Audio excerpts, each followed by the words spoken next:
আমরা দায়িত্ব নেওয়ার পর তনু হত্যা মামলাটি সহ আরো কিছু মামলা আমরা লিস্টেড করেছি, যেগুলো অনেকটা দীর্ঘদিন যাবৎ বিচারিক প্রক্রিয়ার মধ্যে আনতে সক্ষম হয় নাই, সেগুলো আমরা অ্যাড্রেস করেছি। যেমন তনু হত্যা মামলার একজন আসামি আমরা অ্যারেস্ট করে তার সাথে ডিএনএ ম্যাচিং করার বিষয়টা এখন প্রক্রিয়ায়। আরো 2 জন আসামি আছে, ইতিমধ্যে আরো একজন আসামির শনাক্ত করা গেছে, যার রক্ত পাওয়া গেছে, ডিএনএ টেস্টে 3 জনের স্পার্ম পাওয়া গেছে খুব সম্ভবত। এগুলো মিলিয়ে দেখা হচ্ছে এবং আশা করি এটা ন্যায় বিচার প্রতিষ্ঠা করা যাবে। এছাড়া কুমিল্লায় সংঘবদ্ধভাবে যে একটা ধর্ষণের ঘটনা হয়েছে, সব আসামিকে গ্রেফতার করা হয়েছে। তারপরে বগুড়ার তরুণী ধর্ষণের বিষয়ে আমরা সংক্ষিপ্ত সময়ের মধ্যেই এগুলো সব আসামিকে হাতে নাতে গ্রেফতার করা হয়েছে। কাপাসিয়ায় 5 খুনের ঘটনায় তাদেরকে গ্রেফতার করতে আমরা সক্ষম হয়েছি।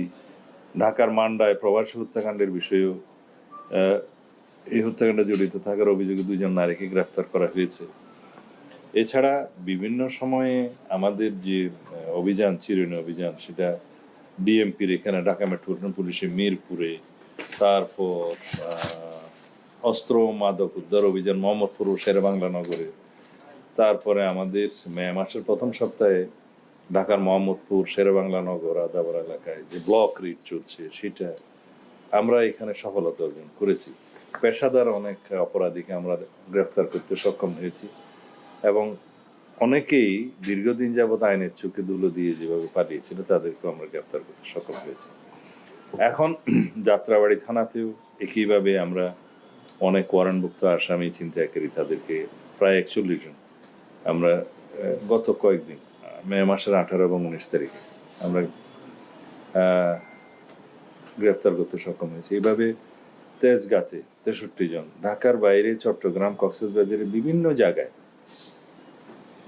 আমরা উল্লেখ করার মতো কিছু সফলতা বলতে পারি। যেমন বিচার প্রক্রিয়ার মধ্য দিয়ে গতকালকে সম্ভবত কক্সবাজারের আমার নির্বাচনী এলাকায় দোলাজারাতে একজন সেনাবাহিনীর ক্যাপ্টেনকে যে নির্মমভাবে হত্যা করা হয়েছিল, তার বিচার সম্পন্ন হয়েছে।